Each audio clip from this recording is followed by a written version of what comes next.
she would ask me to tell her our bank balance. What she was trying to understand was, why am I choosing work over her? If we had enough money in the bank, why was I not choosing her? I missed a lot of my daughter's first, not only working and building a career, but I traveled like a crazy person. I honestly, naively thought, that's fine, there's a parent at home. And when she got to about 7, she let me know that I was wholly unacceptable. That took about 5 years for me to earn my space back.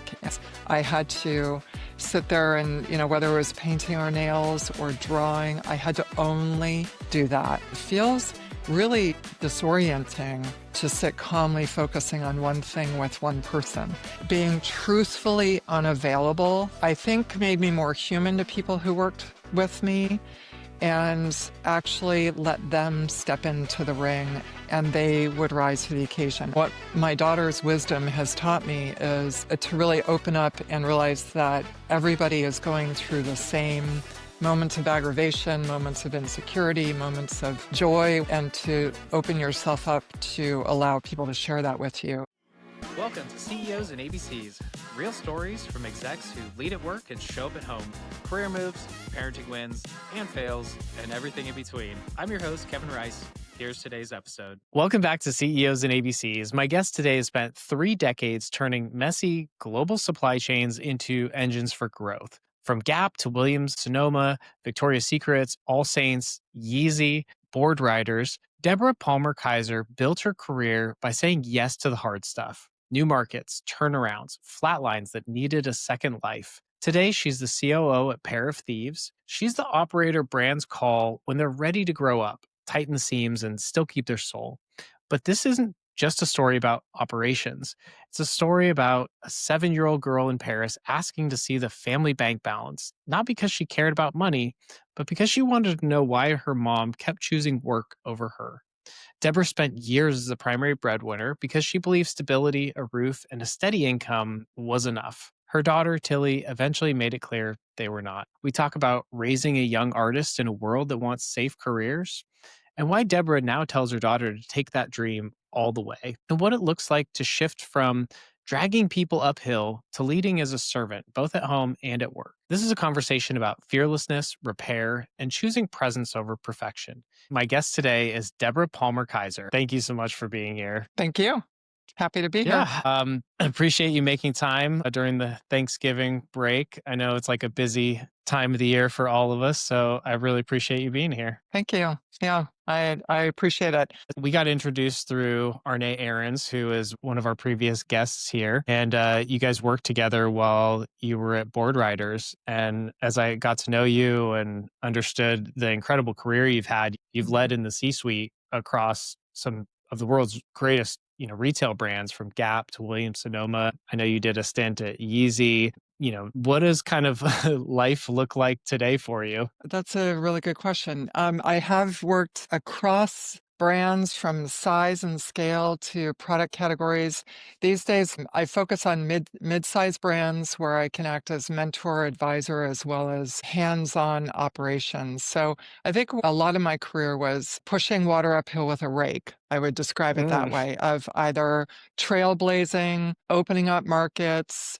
The retail industry in the last 30 years has grown remarkably, truly globally, but remarkably in terms of commercial access and markets. So a lot of my earlier career was honestly trailblazing and bushwhacking. And now I spend more time in the retail environment today, taking from what I've done, what I know, by trying to coach and mentor young professionals who haven't had or didn't have the benefit of growing up in the trenches, so to speak. I am of the generation that worked with and in factories in America. I'm of the generation who, took sewing class in school, home ec sewing.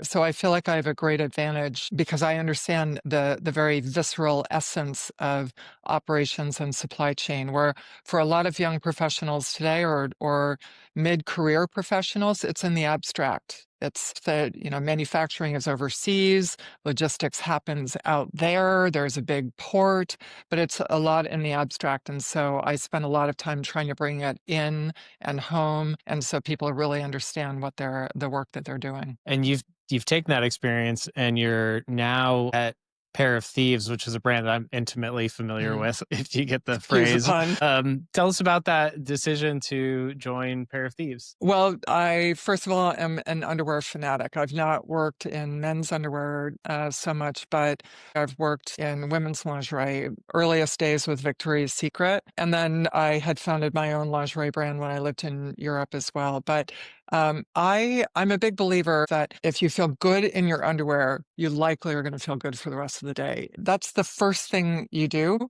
It's the closest to your body, and if one were to have to dress down, you don't want to be embarrassed in your underwear. The founders of Pair of Thieves, they are looking to get back into growth mode. And so that's when I usually join companies, when there's either a flat line or a turnaround or something where there's heavy lifting to be done. That's usually when I come in, because oftentimes operationally a company will be fragmented or stalled out.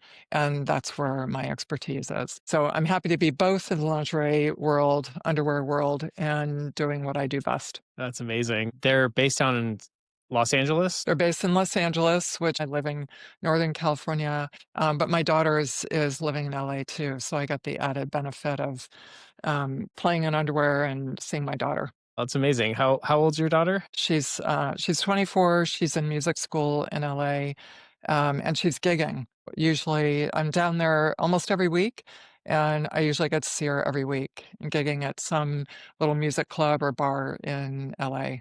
That's amazing.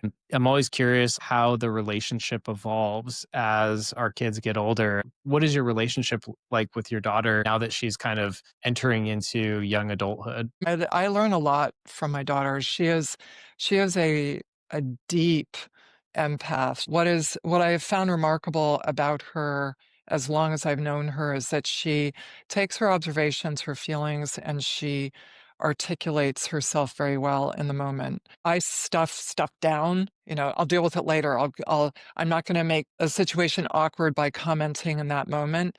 Tilly finds the apt words in the moment to honestly express herself and leave space for the other person to respond and understand and express themselves. Even yesterday, we flew from New York, and Newark Airport was not a happy situation. Of course, Mama wound up instantly in an airport, and my my daughter was kind of doing cleanup after me. She would go and talk to the people, and she would explain, this is what happened. This is why my mama is reacting that way.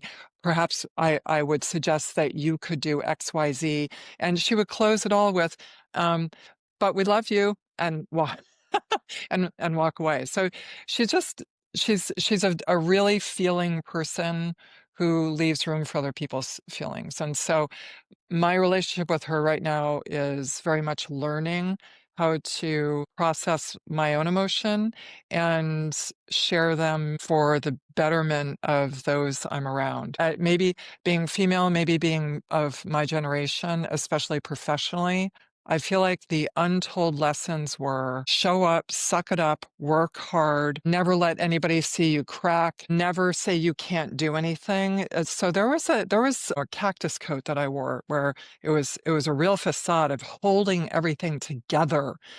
And because I thought the alternate was completely falling apart. And what Mhm. my daughter's wisdom has taught me is that to really open up and realize that everybody is going through the same moments of aggravation, moments of insecurity, moments of joy, whatever it is, and to open yourself up to allow people to share that with you. That actually builds connection. Even in Mhm. moments of frustration, it builds connection.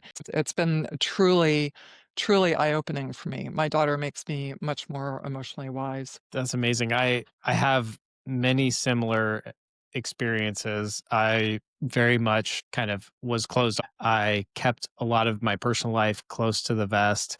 I Mhm. showed a public perception that everything was going great when in reality, like behind the scenes, my personal life was not. I think that was what I learned from not only my parents but also society. And there's kind of this new wave of encouragement to be more expressive and open and honest and candid about what's going on in your Mhm. personal life. And our kids are a great mirror to learn those kind of lessons. Was your relationship with your daughter always this way? No, no, I think I assumed the role, of provider, so I was the primary breadwinner in the family. My husband chose to be at-home papa. He's a freelance creative, so, there's a little bit of an assumption of well, you can do what you do anywhere, which also was a little daft on my part, but he wanted to be at-home papa, and I thought, "Okay, this is perfect. I provide, he caretakes, she thrives, and everything's perfect. Yay." And I missed a lot of my daughter's first, not only working and building a career, but I traveled like a crazy person. So I would be Mhm, gone 2 weeks, 3 weeks at a time and repeatedly, just constantly. And because I've had global organizations, it wasn't necessarily destination travel for work. It was I live there for a period of time and then I go to another location to live. And I thought it would be destabilizing to drag my family around. And so I've spent pretty significant periods of time away. So I missed a lot of my daughter's first, but I honestly naively thought that's fine. There's a parent at home. And when she got to about 7, she let me know that I was wholly unacceptable. Like mhm. she was kind of taking tabs on how much I missed. She told me I was not listening to her when she asked for time. At the time it was before our phones were as sophisticated as they are, but I had 3 phones depending on, at which continent, because I managed between 3 continents, and it was pretty much 24/7 all the time, so I would be with her, but I would always have a text or an email or a phone call or, something going on, and it took me a while to hear her message, but I did not have a relationship with her. I was kind of a mom by function, but I left a lot of the intimacy and the closeness to be had between her father and her. So I've had to earn it because she just would not spend time with me if I wasn't going to put everything down and pay attention to her. Which my analogy is riding a bike 100 miles an hour down a hill into a sand pit because I had to sit there and, whether it was painting our nails or drawing, I had to only do that.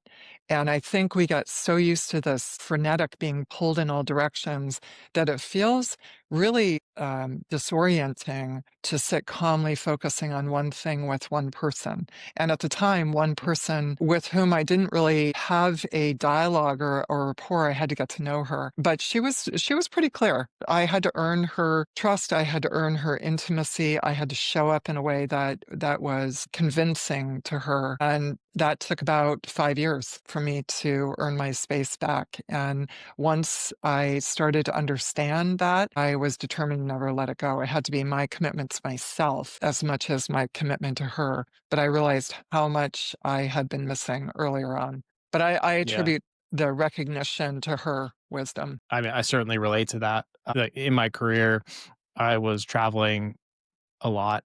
I was working long hours. I'd become a single parent myself. And so I was the breadwinner.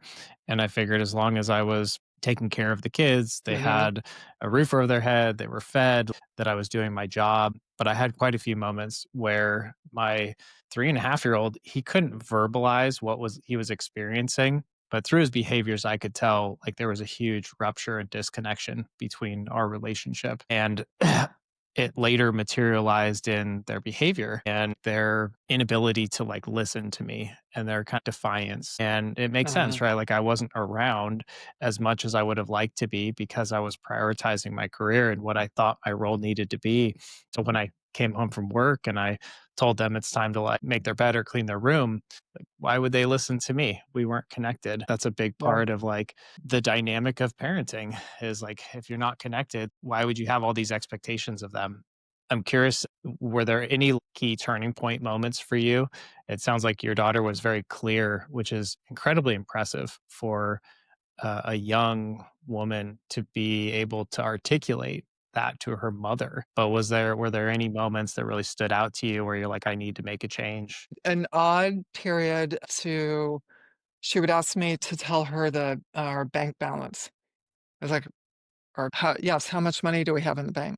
Like, that's a really weird question. We have enough money to live. No, I want to see how much money. And at the time, it was during the 7, 8-year-old period. At the time, I think the number would have been abstract. It took kind of a lot of debating with her. What she was trying to understand was, and what trying to get clear from me was, why am I choosing work over her? And Mhm. if we had enough money in the bank, why was I choosing that? Why was I not choosing her? And I think it was over the course of 3 months of kind of battling over why does she want to know how much money we have? And just as you said, she's got a roof over her head, she's got everything she needs. And what she was trying to understand what was better about that than her. That was a big turning point for me because I realized, first of all, kids are not as dumb as we treat them as being. So, of course, my daughter would feel like I was choosing work over here because that is what I kept doing on a day-to-day basis over and over again, willingly, enthusiastically, and I was not doing time with her and spending time with her and planning time with her. There's a level of wisdom in that. What you do is more important than what you say. And I realized at that point that I had to demonstrate through action what both my intentions and my wants were. So if I said, "Oh no, Tilly, I've just got to take this trip. I've got to take this trip," she'd be like, "Do you really? I mean, do you really? What's gonna be solved?" So on the one hand, I had to start speaking in different language. I want to take this trip because this is what I'm going to do. This is what I'm going to get out And of that's it. more And when honest. I come Yeah. back, yeah, yeah. And when I come back, I want to spend this kind of time with you. I will commit that time. Ironically, I studied linguistics in school. The linguist in me started coming out, realizing I have to use words that actually convey meaning, not just throw these words out to a kid and say, that's good enough. She'll understand. I've got to do this because what she saw was I was making choices and I was not choosing her. That was a big turning point, but it started with a bank balance. Wow. That's like you said, it's an incredibly insightful thing for a young woman of that age to Yeah. be thinking Yeah. about. And it would have taken me a bit to connect those dots to figure out why she's asking. I'm curious, when you did make that decision to be more conscious and have more intention in your relationship with your daughter, what changed in your work in order to be able to facilitate you repairing the relationship? Um, so I've had the benefit of being a senior leader for a very, very long time. I'm kind of an alpha dog personality. So at a very young point in my career, when in doubt, if nobody's taking charge, I'll take charge. It's less about the title. It just is my personality. I like to get stuff done. I'm organized. I can see what has to get done. And I am physically, mentally, and emotionally willing to step out and do it. When I had to reorganize work, what I realized is it also enriched the relationship I had with people on my team because I became the type of leader who didn't ghost people. I just wasn't not available. I would let people also know what I was doing. Hey, you guys, when I get home, I'll be these days, but I'm cutting off at 4 because I'm gonna go off and do stuff with Tilly, or I would have lunch with my daughter and I would block that out. Being truthfully unavailable, I think made me more human to people who worked with me and for me, and actually let them step into the ring and say, okay, we know exactly where she is, and we know that stuff has to carry on. And they would rise to the occasion, either to have my back if something happened, or to step in and just start taking charge of things. It opened up a whole new thought bubble in my career and my leadership style because I saw people willingly want to step up. And for them to understand that again, I didn't have a side gig, I was sleeping.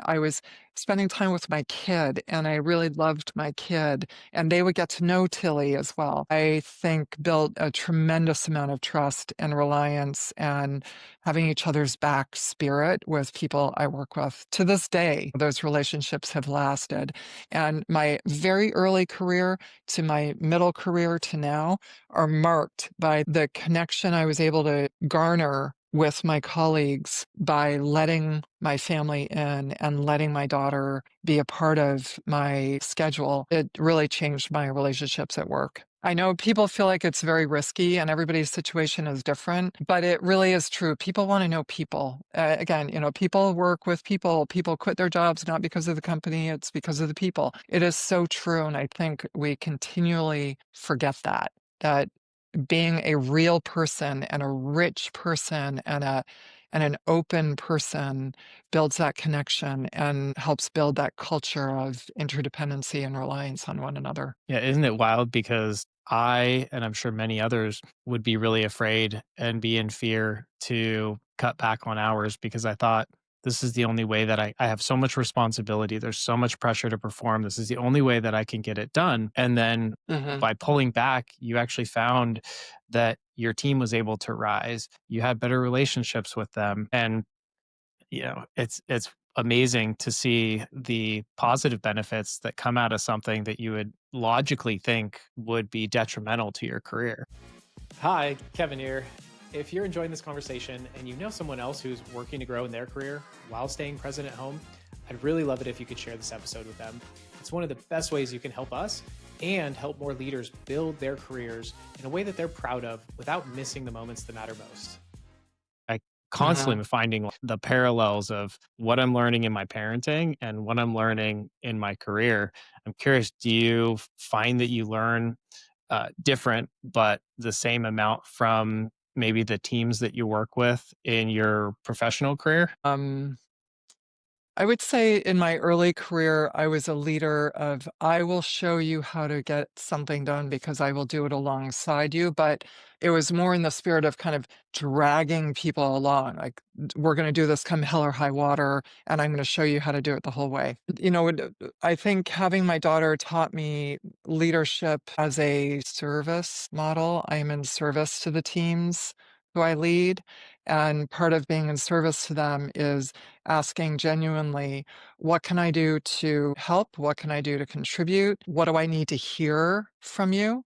And understand in order to grasp what the situation is rather than a tops down leadership model. It's really the servant leader of being in service, similar to a child. I am continually amazed at the magic of children, their insight, their ability to articulate what they see, again, not laden with emotion or context or history or it's unburdened. And I realize that as we grow up, there's a level of conformity and expectation, and it kind of tamps down that honest observation, insight, articulation.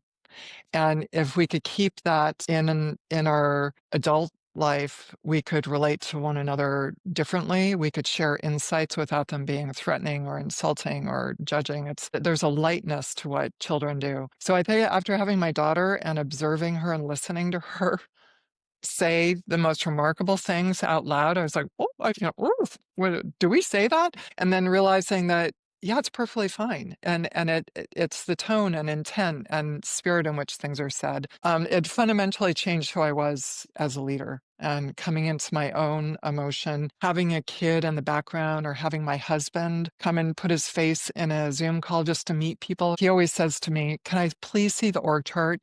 Because every new organization I'm working with, I just start throwing names at them. And to invite my husband and my daughter into my work and have people know them, it gives them insight into me and makes me a deeper, richer person in service of them. And it really has made me a much more holistic leader in that respect. Yeah, it sounds like you have a really close relationship with your daughter, which is special. I know a number of business executives who their kids grew up and they just don't have a really close relationship because they chose to prioritize their career and they weren't able to, really have that deep connection with their kids. Yeah. One thing I like about supply chain and operations is that it has exposed me to the rest of the world throughout my career. There are some unique peculiarities of American professional culture that is go, go, go, do, get it done, exceed, exceed, exceed, that many cultures around the world don't share. It's not that they don't value accomplishment or professional respect. It's that they allow their culture, they allow their family to be much more holistically a part of their life. I think spending time living overseas and then working with so many other cultures, it gave me a good lens back into America that sometimes I think Americans look ridiculous because we do act like we have no family, we have no personal time, we take no vacations. The people around the world are like, is that real? I mean, are you guys happy?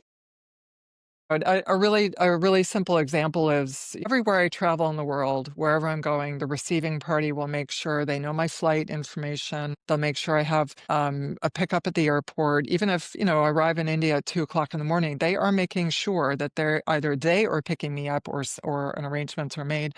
They check in that I got into the hotel. They ask about the hotel. They will come and pick me up in the morning. When people visit America, like we have a meeting at 10 o'clock. I don't know what time they got in. I have no idea what hotel they're staying in. I didn't check in with them.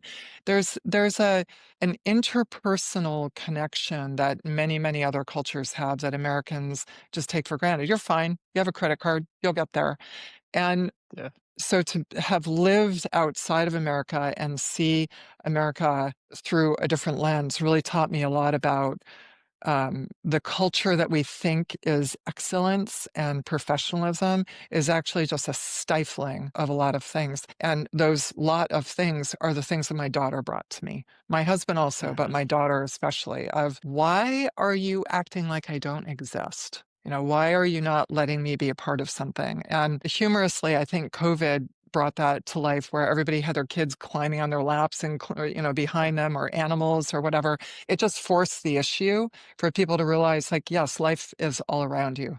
It's all around you, and you can't isolate yourself in a closet from it. So maybe it's eased up a little bit, but it is a very American thing that we got caught up in. Yeah, I just got back from a trip to Fiji, and probably the biggest thing that surprised me that I was not expecting was just how family oriented the culture is and how much they love little kids. We brought our 19-month-old, and he would run around the restaurants. And if he walked within 10 feet of any of the staff at the resort, they would run to him and play with him for 5 to 10 minutes. He was like the highlight of the restaurant. He's really cute, but this is part of their culture. This is how they live. And if an American tourist was there, he would stop and wave to them and they would just kind of walk by and he would look at them like, you guys are broken. Yeah, There's something wrong with yeah, you. Our server would yeah. pick our son up and fly him around the Mhm. restaurant like he's an airplane. And my fiance and I were able to enjoy a conversation at dinner. I was like, this is wildly different than American culture. You would never expect something like this. And Yeah. we loved it. We fell in love with the culture and the people in Fiji. Yeah, and it really does connect you with people. We had a similar situation. I was in Europe for an extended period of time. I had to extend my trip one more week, and I said to my husband, "I bought you guys a ticket. Just you have to get on an airplane tomorrow. I can't. I'm not going to be away from you one more day." And they arrived in Florence that afternoon. We went to dinner, and my daughter was two, sitting on her lap, and we're kind of eating around her shoulder. And the wife, the owner of the restaurant, came out of the kitchen, picked up my daughter, put her on her lap, and then walked back to the kitchen to give her her own little kitchen experience. And came back. Tilly had her own bowl of Parmesan and everything. And they just wanted us to enjoy the food. Yeah, the thought of that happening in America, like, wait, what? What are you doing? Where are you taking my kid? Yeah. It's very different. It's really those kind of experiences really stayed with me and really changed me. So it was a combination of my daughter and then what my daughter's presence opened up during my professional experience that never left. Really never left me. I know you've traveled a lot in your career. Did you travel a lot when you were growing up? Or I'm curious how your kind of childhood influenced how you thought you should act as a mother in those kind of early years. So we largely grew up with my father. My mother had some mental health issues and basically checked herself a psychiatric hospital way back in the day. Like this is, early early 60s. Women were given uppers to get skinny and downers to sleep. My mother couldn't have her own bank account at the time. Like I explained to my daughter the environment for women of my mother's generation, and it's pretty shocking to think just in 2 generations how different things are. But my mother had a hard time. We ended up moving with my father, who was a serial marrier. So we moved quite a lot between the United States and England, and from one coast to every 2 years we moved. My father was either an educator in or the headmaster of the schools that we went to, and so it's kind of hard to be the new kids every 2 years and headmaster's kids and whatnot. So we grew up with a lot of insecurity, a lot of financial insecurity, a lot of home insecurity. And I think that that fed into my assumption, my belief that if I created a home, especially with a parent there, if I just provided that, then that was good. Job done. I did a good job. Because I didn't really grow up with a mother, I would say I have had a lifelong mother want. I to find female mentors, to find female friends. It has always really been challenging because I don't know what it feels like. And strangely enough, in this period of my life with my daughter, I get a sense of what that feels like. The feeling of being home with your parent, wherever you are, but being home, it is safe, it is accepting, it is loving. I have that feeling with my daughter in reciprocity, or in reverse and reciprocity, that I feel very much home when I'm with my daughter, and I realized how much I missed from my mother. I'm the youngest of three. I think it's a bug that stayed in me. I have therefore moved my entire adult life. It's just something in my biorhythm that I don't mind traveling. I don't mind picking up and moving locations, but I think it has affected my biorhythms, how my brain works, to the extent that now I realize that maybe my daughter wouldn't have liked to have moved around so much in her youth. She grew up on the 3 continents, born in America, but largely brought up in France, had a stint in Singapore, moved back to France, then came back to America. And I think only now that she's 24 is she starting to realize she's a child of the world. Mhm. The trade-off of being a child of the world is you are a little bit homeless. Like you never really feel that you're entirely at home in any culture, which makes it easy to be kind of at home in any culture. But there's a trade-off there. That's the way I raised her. She's handling it now, but I realize I just perpetuated what I grew up with and Mhm. offered that to my daughter. So It sounds like you really focused on what you needed as a child and giving her that security or safety, but missed what she actually needs, and that's the connection. Like, yeah, yeah, more than just attention, but real presence from yeah. you. I think oh, sorry. I You're think fine. in early parenting, we spend a lot of time projecting. Mhm. I think it takes a while for us to learn what parenting is, and sometimes parenting is making up for the parenting we had before you can actually It's truly like parent your own reparenting child. yourself. Yeah. Yeah, I think we're kind of the first yeah, generation, like, or just this time of the world where we're thinking about reparenting ourselves while we're parenting others. yeah, yeah. You moved around a lot as a young kid. How did that influence who you became in your career? I'm ready to pick up and go anywhere for something that's interesting. My career is built from curiosity and more often diving into that which I don't know or do not necessarily have the skills yet. I have taken on challenges that either nobody else would or that I wasn't really equipped for. I think the way I was raised, having to navigate around the world, oftentimes without parental oversight or support, made me really self sufficient, willing, and unafraid. I don't know. I learned long ago that our greatest towering strengths are also our towering weakness. That it's usually not a collection of strengths and a totally different collection of weaknesses.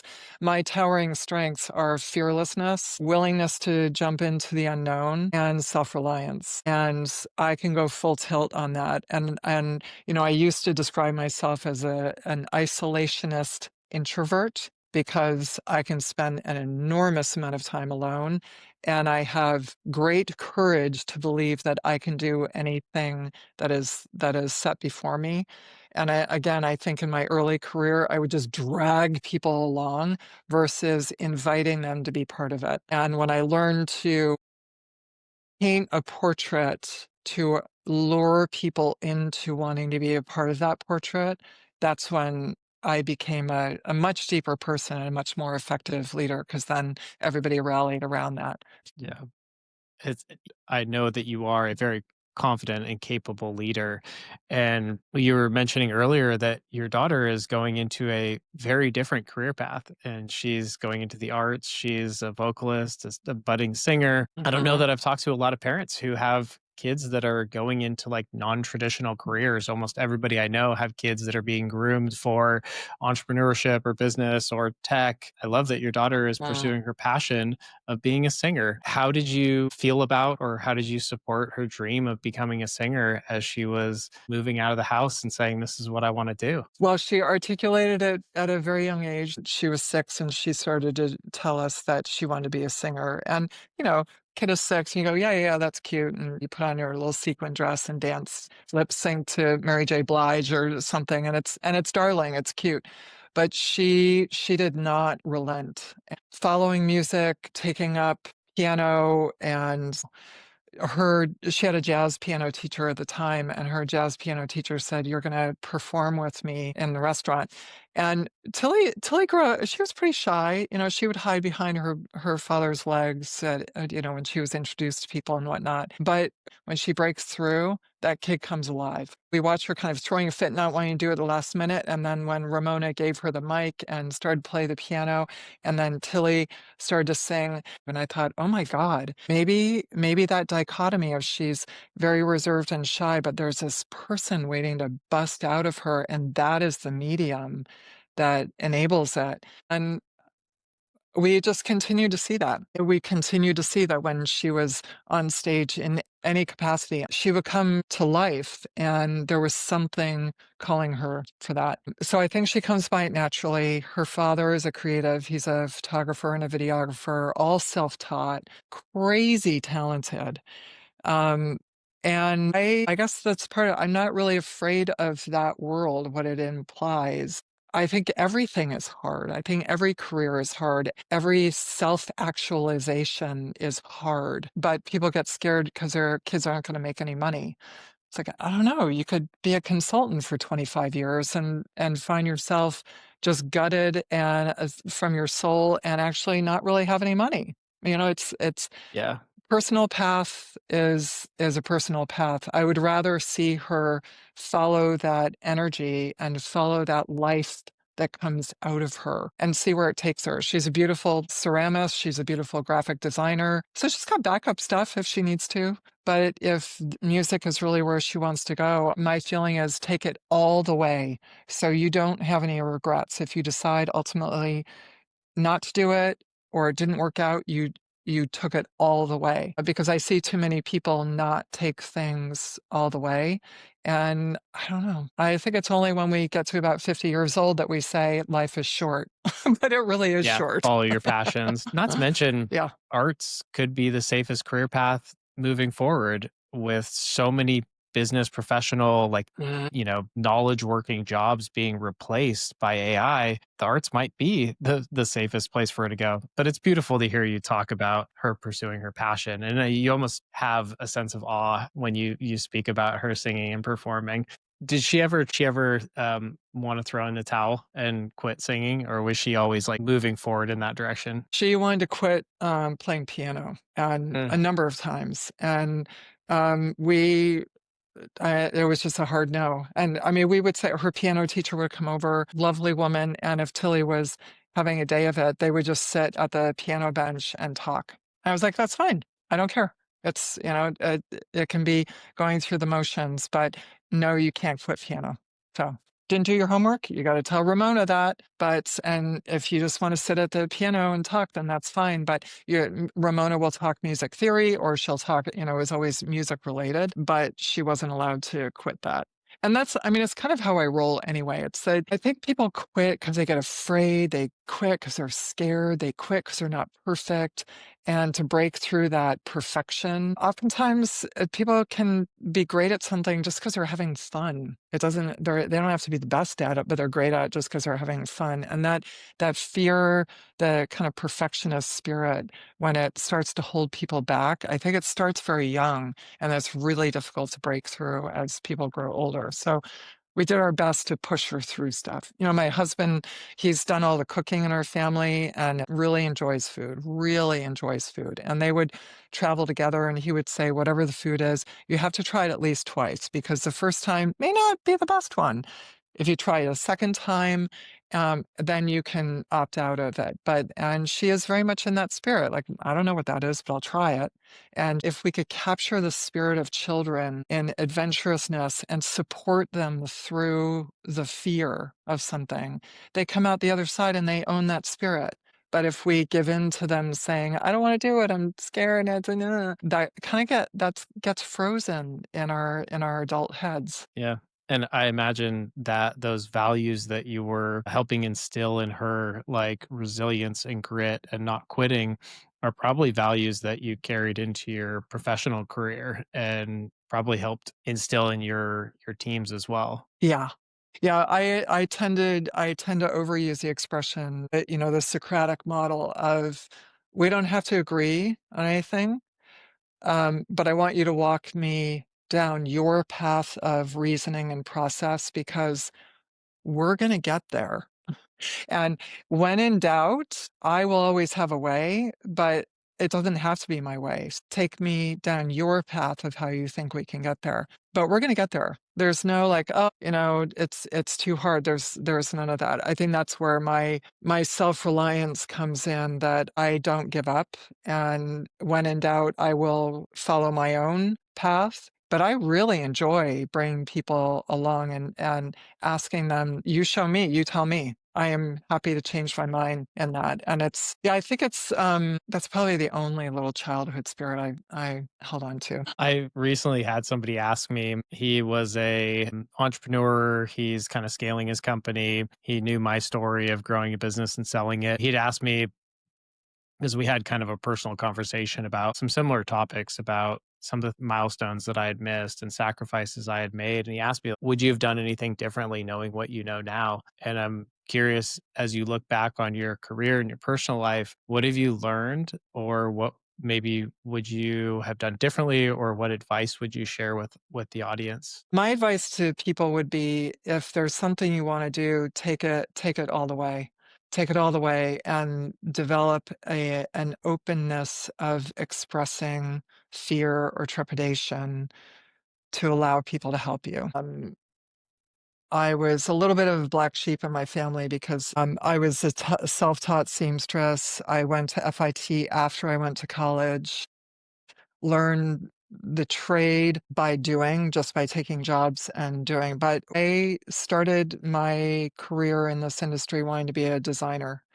And I had a custom clothing business when I was young. I did not have the resources and support system around me, and I lost confidence, and I switched tracks. I just was not in that place as a young professional. I started a men's luxury tailored clothing business. I had been making custom clothing for men in New York City, and one of them said, Your product is so beautiful. If you give me a business plan, I can see how I can help you." I didn't know what a business plan was. I didn't go to business school. I went to, liberal arts and studied linguistics, and then I went to FIT. I didn't know what a business plan was. And I was so fearful of the fact that I didn't know what it was. I didn't ask anybody. and I just kind of froze and I never got back to that person. And there were repeated things like that, like little signals of you might want to open yourself up if you want to realize this dream. This is what you want to do. I just think a lot of people get too fearful of what they don't know, or